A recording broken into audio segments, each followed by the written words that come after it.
Hello and welcome back to Falamoran Radio. Today's episode is going to be about the 1-year anniversary of building multiple businesses while my daughter was in chemotherapy. So be sure to stay tuned. Let's dive in. So today is actually, it marks the 1-year anniversary since Penelope has been discharged from her chemotherapy back in 2025.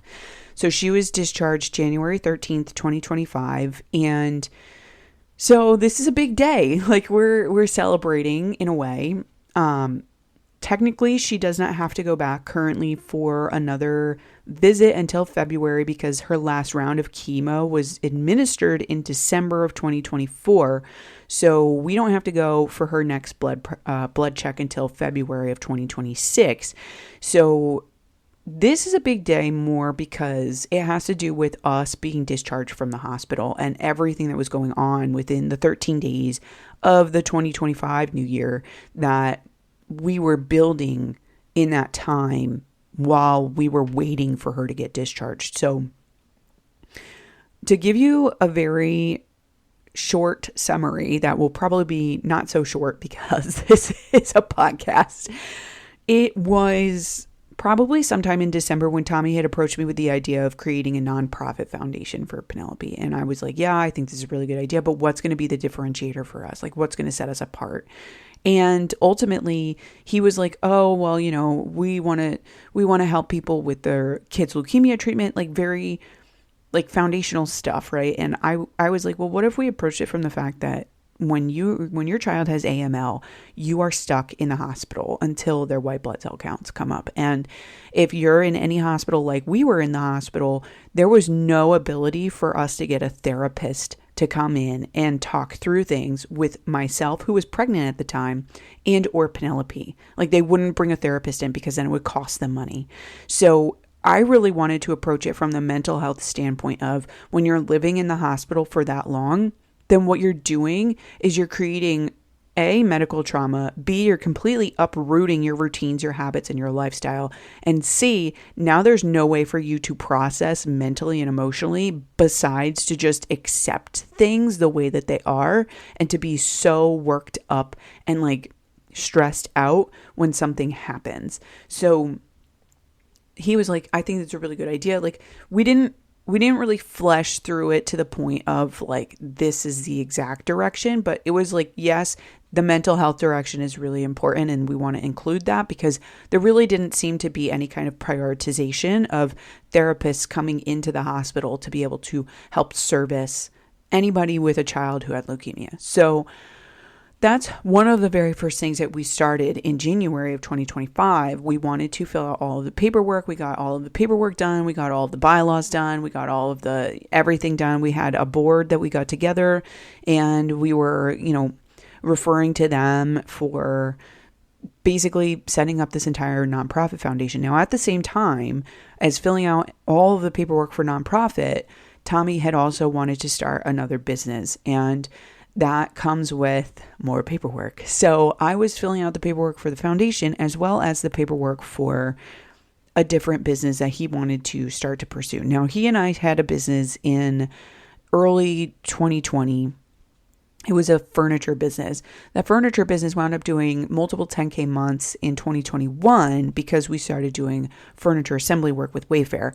Now, when push came to shove and 2022 started to come around, it was really difficult to make money because after the end of, the Christmas season, people really aren't spending cash. Like they're kind of holding on to their cash at that point. So it becomes really difficult, at least in terms of furniture, to be able to go out and to build and to get more business. So it was really difficult and I didn't really enjoy it. I was also pregnant with Penelope at the time, so I didn't really want to be building as I was getting more and more pregnant with Penelope. So basically, from that point, we wound up kind of not working the furniture business anymore. And then we wound up we separated in 2023, and he wound up taking a chance with an office space, and I was living with my mom with Penelope, and I paid off like a ton of debt. And then we got back together in 2024. Obviously, everything happened in 2024, and 2025 was kind of like, well, let's get back on our feet. So he wanted to start a new business. We had also spent December of 2024 dissolving the furniture-based business. And he was like, I don't know what to do. And I was like, well, we were talking with your Aunt Jen, and I feel like something to do with the family is really important, because family is ultimately like a really big value for the both of us. My family has a business. Your family has a business. It's really important that for the both of us, we're starting a business for the continuation of the legacy of our kids. So I was like, what can we possibly do that would incorporate family as a value that, we have some experience around? And he was like, events. I want to do event planning. And originally he was like, I want to do baby showers. I want to do birthdays. I want to do, bridal showers. I want to do, and I was like, whoa, that's too much. Like, it's too much for any one person to wrap their mind around, because it's not, the current market does not care if you can do everything. They care if you can make them feel so special doing one thing. So I told him, I said, well, why don't we do weddings?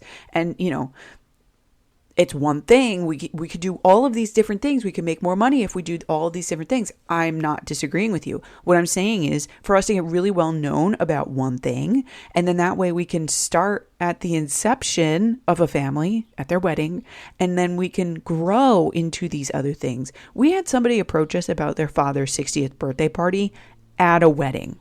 Okay. So I was like, it makes complete sense, because this is the inception of a family, right? The wedding is the inception of a family. When they have kids, they have baby showers. When their parents get older, they have parties, birthday parties. I was like, it makes complete sense. And we wound up having a marketing meeting with a marketing agency, a social media marketing agency, and they also agreed with this.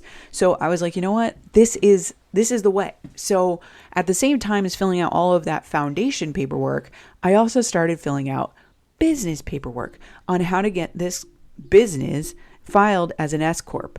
And I was like way in above my head, but I was like, you know what? We have to do this, because we just paid probably $2.5 million. I think at the end of the day, it was like $2.2 million for her treatment. And now we're going to have to take her to, I don't know how many different therapies and how many different doctors after this, so that she could start to make progress from where she is now.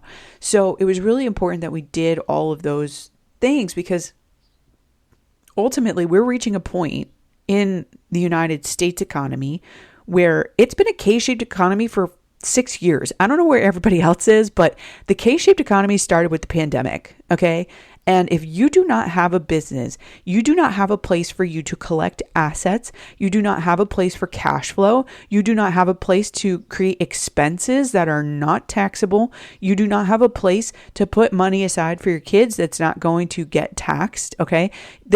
You lose so many opportunities by not having a business in a K-shaped economy, because what a K-shaped economy is a K. So it's an inverted K. And for those of you who are on the YouTube video, I'm actually going to draw this out so that you can see it. This is a K.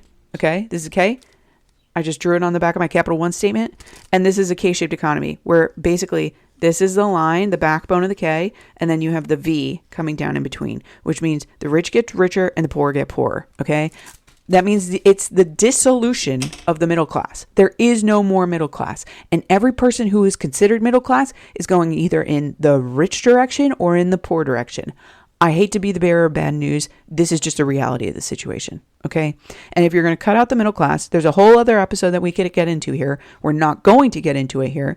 My point being, we were going to build this business because it just makes sense in terms of creating expenses, creating assets, creating cash flow, creating other ways for our family to keep its legacy. So we were doing this within the first 2 weeks of January, which was literally to the T, almost exactly when Penelope got discharged from the hospital. Now, when Penelope got discharged from the hospital, it got to the point where there were a couple days that they were like, we might have to give her, it's a shot to stimulate her white blood cell count so that she could get out of the hospital, because it got to the point where her marrow was so tired that it was not creating the white blood cells. So they had to give her this shot. And when it stimulates the white blood cells, it's all fine and dandy. However, then what that does is it does not stimulate the production of red blood cells or platelets. So they had to really watch her blood cell counts, because if her red blood cells were not in a place that it could be sustainable, then she would need to get a transfusion. If her platelets were in a place that it was not safe to be outside of the hospital, then we would need to stay in the hospital for her to get a platelets transfusion, because platelets, more or less, just kind of like the way that they work is when you get a cut, they're the first things in your bloodstream to come to the area of the cut to start to clot the cut. So then it could start to create a scab. So obviously you need your red blood cells, and you also need your platelets. You can't just not have any of the three. Like, you need to have a good combination of them. And so when it got to the point of she had been there for, I think it was like 41 days, they were like, yeah, we're going to have to start to think about giving her this shot. Like, her blood cell count started to make some recovery, but it wasn't enough for them to be like, yeah, we're okay with releasing her. So she needed to get the shot. And then on the 13th, it was really another special day, because there is something about the number 13. Tommy was born on August 13th. Penelope was born on July 13th. She was discharged from her first round September 13th. My niece was born on September 13th. Piper was due on March 13th, but obviously she was scheduled C, so we had her a little earlier, even though she was actually earlier than her schedule. Point being, there was a lot going into this, and no way could I have ever been able to predict any of what was going to happen. And building all of those things, getting all of that paperwork filed, was the easiest thing. It was the easiest bit to do, because it wasn't watching my 2-year-old go through chemo. It wasn't trying to figure out and understand what happened medically to cause this. It wasn't trying to pull at an ethereal, how did this happen in my life topic. It was, okay, I know how to fill out this tax paperwork. I know what our EIN is. I know how to get an EIN. I know how to do all of these things. And at that point, it made me realize, if I can go through my daughter's chemo treatment and I can make it through alive and pregnant, I could build a business. I could build a 7-figure business. I could build an 8-figure business. I have all of the things for me to be able to do this. What I needed to do was go through the rest of 2025 for me to be able to see that it's all within me, and I don't actually need somebody else's help to go through it. Like, nobody else has the answer. I have the answer. And so this was a really huge point in her chemo journey, and also in building a business journey. So I wanted to share that with you in today's episode. If you like this episode, let me know down below. Leave me a rating and review. It helps me build the podcast and get it out to new listeners.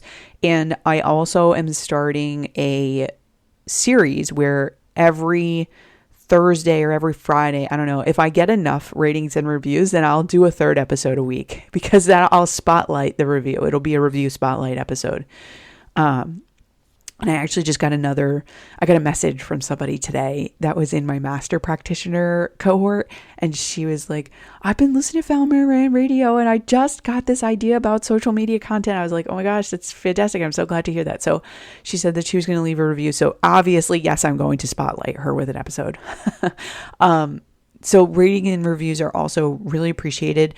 I'm going to be very honest. None of this would be possible if I didn't have my Notion template for my business. I am going to put the link down below in the show notes. I know that I was like, oh, well, I only have building a business for my daughter and chemo while my daughter was in chemo in my Notion. But like, if I didn't have this Notion template, I would not have any sense of, okay, this is how to do this. This is how to do this. This is where this goes. This is what I want to talk about. Like, my Notion template has saved my butt so many times. I can't even tell you. So please be sure to check that out down in the show notes. I will also give you the discount code. It's 2026 strategy for the business Notion template in my Stand store. That's 30% off at checkout. I believe it's $27. So I want to say it's going to go from like $27 to like $21-ish. Okay. Don't quote me because I can't do exact math down to the penny in my head. All that I could do is be like, 2 times 3 is 6, 27 minus 6 is 21. Okay.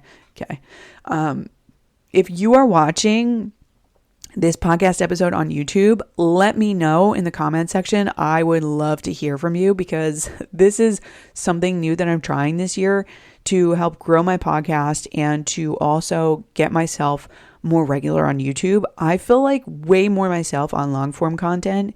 And so I'm going to start to prioritize the long form platforms, I think, this year. And this is kind of like the start, the first phase of it, if you will. So I want to thank you so much for tuning in. I want to thank you so much for leaving your rating and reviews, and I'll talk to you soon. Okay, thanks. Love you. Bye.